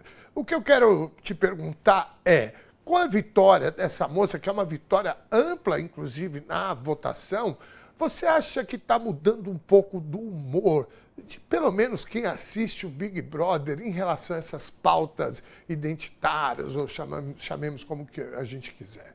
O que você acha, bem-vindo? Eu não tenho uma análise completa disso, mas não pode esquecer a presença do Jean Willis, que ganhou também pela esquerda no Big Brother. Ele se elegeu até deputado federal, combativo e tudo mais. O Jean Willis foi eleito, guindado à Câmara Federal pelo Big Brother. A Ana Paula Renault também expressa isso. O que não deve ser surpresa para nós não é o público estar apoiando as causas. Eu acho que o primeiro passo no Big Brother é a pessoa ser simpática, coisa que não aconteceu, por exemplo, com a Solange Couto. A Solange Couto conseguiu mais de 97% de antipatia. Se você é simpático, a partir da simpatia, com cuspe e jeito se vai no lugar do sujeito. Ou seja, a partir da simpatia você diz o que você quer e vai sendo sempre todo mundo achando uma gracinha. O caso da professora de Minas, ela já entrou com os 2 pés na porta. Primeiro ela tinha que entrar simpática, depois então ela vai se colocando e vai guiando as pessoas. É assim que a gente faz na vida. Não adianta ir xingando. Mas eu acho que mais do que o público estar mudando, nós temos uma geração de jovens que, ao contrário do que apregou a mídia corporativa da Faria Lima, essa geração de jovens tem profunda consciência política. É melhor do que a minha geração de jovens. A minha geração de jovens já se perdeu nas calendas. É melhor que a sua geração de jovens. Sabe por quê, companheirinho? Porque eles têm instrumentais. Eles têm diversos filósofos, analistas, sociólogos, economistas, psicólogos, diretos nas redes sociais, com lives, com vídeos, com, como é que chama essa coisa que fala no microfone, esqueço agora o nome desse negócio, que faz entrevista, não é só imagem. Ou seja, a juventude tem uma capacidade hoje de se informar muito mais, por exemplo, que a minha. No meu tempo, o acesso nosso era Nelson Werneck Sodré, Carlos Nelson Coutinho, quando muito mais Gondim da Fonseca, eram uns 4 ou 5 filósofos, sociólogos nos orientando. Hoje o Brasil tem dezenas de comentaristas, de analistas, tem o Elias Jabbour, tem o César Rocha, tem o G7, mas a garotada aprende muito mais. E ao contrário do que apregou a mídia corporativa, a juventude tem muito mais consciência política hoje, mais profunda do que a minha própria geração de jovens, do que a sua. Tem aí o Jones Manuel, tem a Laura Sabino, tem muita gente, tem o Pedro Guerra. Pedro Guerra é um menino novo, um ator que eu acho brilhante também. Tem muita gente, tem os galãs feios, tem muita gente, tem o Thiago Santinelli, tudo isso trazendo informação, puxando a garotada. A começar pelo René, o nosso companheiro René, lá da Voz da Comunidade, lá da periferia da comunidade. Toda essa garotada é diferenciada da nossa juventude. A minha juventude vivia numa bolha, acreditava que o mundo era aquela bolha deles. E todo mundo tinha consciência política. Hoje nós temos isso muito mais claramente. Nem todo mundo tem a mesma consciência que a gente. Alguns têm uma consciência mais atrasada, outros não têm sequer consciência. Mas há uma garotada que faz e acontece. E essa garotada acaba se expressando no BBB através da Ana Paula Renault. E virão outros, e mais outros, que vão nos surpreender com suas atitudes. Porque o mundo cambia, e cambia para frente. Por mais que as forças reacionárias tentem voltar atrás, porque uma coisa é ser conservador. O conservador, sobretudo de direita, ele é conservador de direita, ele quer que as coisas continuem como estão, mas ele faz o jogo democrático. O reacionário não, o reacionário quer voltar ao tempo da Inquisição, quer voltar ao tempo da ditadura. Esse é o reacionário. Mas essa garotada, apesar do reacionarismo, avança. Ninguém detém a cabeça de ninguém. Não dá para voltar a um mundo sem revolução cibernética, a um mundo sem internet, a um mundo sem comunicação, a um mundo religioso, fanático. Não dá para pensarmos nessas coisas. Eu hoje observo os fanáticos religiosos muito mais como doentes mentais, como gente que precisa ir para o CAPS, do que qualquer fanatismo religioso. Porque você pode ser religioso, espiritualizado, pregar seu evangelho, ou a sua religião, sua filosofia, sem precisar ficar gritando no ouvido dos outros ou pelo meio da rua, como se você fosse o arauto de um novo mundo que só existe na sua cabeça. E tudo isso vai sendo desmascarado pouco a pouco. Hoje mesmo eu fiz um vídeo que está aí bombando nas redes, perguntando por que para certos segmentos crentes, para não todos, mas sobretudo aquelas igrejas que vivem de expulsar os demônios, por que esses demônios são sempre pobres e pretos? Nunca são brancos e ricos. Eles têm problema de artrose, eles vêm sempre com a mão assim. Porra, que diabo pobre que não consegue nem ir a um médico para curar a artrose da mão. Ele sempre tem a mãozinha desse jeito. Não tem dinheiro para ir ao fonoaudiólogo, tem sempre problema de garganta, eu vou matar ele. E são sempre da macumba, são sempre preto e pobre, o que demonstra uma opressão de classe e racismo estrutural. É os demônios das igrejas que expulsam demônios. Eles têm classe social, têm origem social, vivem na miséria. Se depender desses diabos, o mal não caminha 2 metros, não precisa nem de Jesus, porque são diabos aleijados, pobres, estúpidos, ignorantes e pacientes. Eles ficam 1 hora sentados na plateia da igreja, esperando a hora que o pastor chama eles lá em cima para sair do corpo. Sai do corpo. Aí eles vão lá, obedecem, sai do corpo. Na hora, vai sair do corpo. E depois ele vai para outra igreja, ganhando mais R$100 para fazer o diabo lá. Mas eu não sei porque eu enlouqueci, fiz toda essa... Desci em bloco, juntei tudo, pronto. Bom, bem-vindo. Para a gente encerrar, que hoje você está afiado, eu vou te falar, viu? Mas para a gente encerrar, nós temos aí as pesquisas de intenção de voto para a presidência, né? Vamos falar da eleição majoritária. E muita gente, né, me pergunta, ou eu vejo as pessoas indignadas. Falam, olha, eu respondo sempre assim, eu não estou surpreso, eu estou constrangido de viver um país que, infelizmente, né, você tem essa quantidade de gente que, né, simplesmente tem a intenção, digamos assim, porque a campanha não começou, né, mas a intenção de votar na família Bolsonaro. Porque, como você falou, o Flávio Bolsonarinho, né, que agora nós estamos chamando ele de Bolsonarinho, o Bolsonarinho, ele não é ninguém, ele é apenas o filho, como você falou, né, daquele capiroto lá. Bom, a pergunta é, devemos ficar preocupados? Como é que você acha que vai se encaminhar a campanha quando ela pegar fogo de fato? Preocupado a gente tem que estar sempre.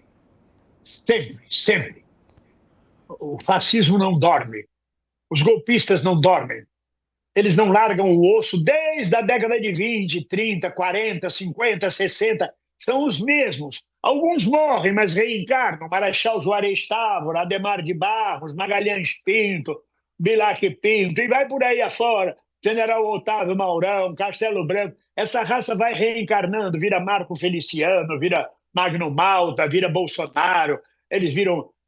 essa porcariada é a mesma. Então, preocupado a gente tem que estar sempre. Mas que a gente vai ganhar no primeiro turno, eu não tenho dúvida disso.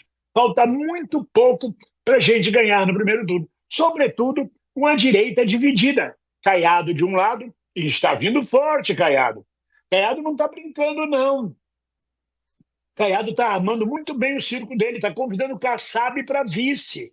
Porque o Kassab ficou perdido. Ele ia ser vice do Tarcísio, não é mais, ele era vice. Ele perdeu o bonde da história nesse momento. Ele vira vice do Caiado e vai entrar com toda a força do PSD, apoiando o Caiado no primeiro turno. Vai dividir os votos da direita no primeiro turno. Se a gente, na eleição passada, faltou muito pouco para ganharmos no primeiro turno, nesta eleição com a direita dividida, com tantos candidatos, e sobretudo com Caiado e Bolsonarinho, a gente tem condição de ganhar no primeiro turno. E vamos ganhar no primeiro turno. Preocupado, a gente fica assim. Essas pesquisas de agora é só para pautar a mídia. É falta de assunto nos jornais, e aí aparecem os institutos com os nomes mais estranhos, Tatu no Buraco, Instituto Estrela d'Alva, Instituto Caí, não levantei, com as pesquisas mais esdrúxulas feitas por telefone, por interfone. Uma pesquisa séria, por exemplo, é da Confederação Nacional do Trabalho, da CNT-MDA, e esta dá vitória para Lula. Essa é a pesquisa que não errou na eleição de 2022, que não puxou para lado nenhum. 6 meses antes, você fazia uma pesquisa eleitoral. É claro que o país está polarizado, você tem razão de estar preocupado. Magoa, a gente fica triste de ver a quantidade de gente que é barata votando no inseticida. Mas isso é parte de quê? De 500 anos de ideologia mercantilista. Tem trabalhador dizendo, se mudar a escala para 5x2, meu patrão vai falir, coitado do meu patrão. Não vai falir porra nenhuma, ele vai apenas deixar de ter mais lucro às suas custas, ô otário. E tu vai ter mais tempo para lazer e para gastar com outras coisas e dar lucro para os capitalistas. É que os capitalistas brasileiros são tão atrasados, tão tacanhos ainda do tempo da colônia, que eles não querem ganhar mais dinheiro, não. Eles querem ter mais lucro às custas do trabalhador, sem nenhuma... eles se contentam com pouco, quando eles podiam se contentar com muito mais. Com a industrialização melhor do Brasil, com a comercialização melhor do Brasil, com maior riqueza para o povo brasileiro, com mais dinheiro entrando no bolso deles. Não, para eles está bom, fica o povo na miséria. Jornada 6x1. E tem trabalhador defendendo 6x1 com pena do patrão, coitado. É a barata com inseticida. Então você vai encontrar uma quantidade de gente com esse tipo de cabeça, não só no Brasil. No Peru, na Colômbia, nos Estados Unidos, não elegeram Trump, meu Deus do céu. Vai encontrar na Europa, em todo lugar. Essa é a grande luta nossa. É perceber o salto de qualidade. E esse salto de qualidade, por mais que a gente trabalhe a consciência do povo, explicando a cada um como ele é explorado, como ele é dominado, como ele é sacaneado. Esse salto de qualidade se dá pela economia, se dá de forma histórica, se dá de repente como um salto de qualidade. Há uma gota d'água que faz transbordar o copo. Enquanto isso não acontece, a gente vai fazendo o trabalho de formiguinha, ganhando uma eleição aqui, perdendo ali, avançando aqui lá, acolá, mas sabendo que a nossa luta é longa. Como dizia um comunista português, o João Semedo, para ser revolucionário tem que ter muita paciência. As coisas não acontecem do dia para a noite, mas acontecem de repente. É isso. Muito bem. Oh, meu querido, bem-vindo. Você hoje, mais do que nunca, está numa precisão cirúrgica e uma inspiração muito bacana. Um beijo gigante para você. Muitíssimo obrigado, querido. Ô, velho, eu tô mais velho que semana passada. Quanto mais velho eu vou ficando, mais afiado eu vou ficando. Abraço, bem-vindo! Muitíssimo obrigado. Até semana que vem. Beijo grande, querido. Todos. Um abraço. Vamos lá. Esse é um dos momentos que eu mais gosto do jornal, que é conversar com o Bem-vindo Siqueira. O Supremo Tribunal da Espanha absolveu o atacante Neymar e dirigentes do Barcelona das acusações de corrupção e fraude. O caso investigava a transferência do jogador brasileiro do Santos para o clube espanhol no ano de 2013. De acordo com a nota divulgada pelo tribunal, não houve nenhum crime de corrupção ou fraude imprópria por parte do atleta, dos seus representantes ou do Barcelona.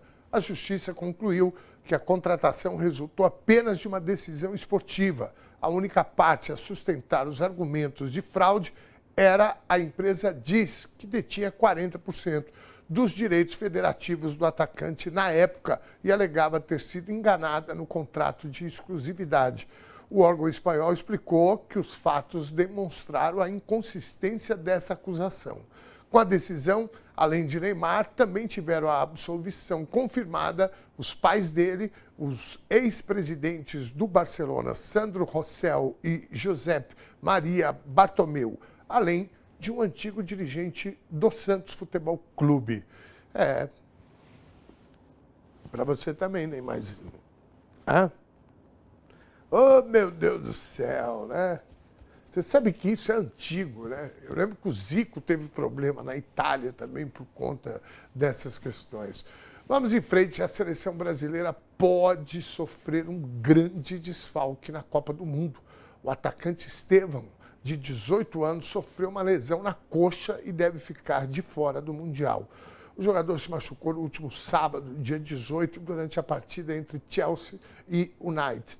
Segundo o jornal britânico Athletic, é altamente improvável que a jovem estrela consiga se recuperar a tempo para disputar o torneio. Caso a saída seja oficializada, a ausência de Estevão será um golpe duro para o técnico Carlo Ancelotti. O atacante vive um excelente momento, consolidou-se como um dos principais nomes da equipe e é o artilheiro da seleção desde que o treinador assumiu o comando com 5 gols marcados.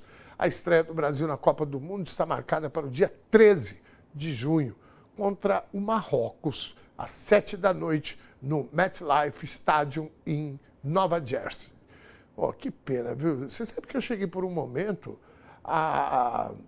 Você não faz essa cara não, seu falso. Você é corintiano, eu te conheço. Brincando com o Arthur aqui. Mas eu cheguei a falar durante um tempo, e eu realmente acreditava nisso, que a Copa era desse menino aí.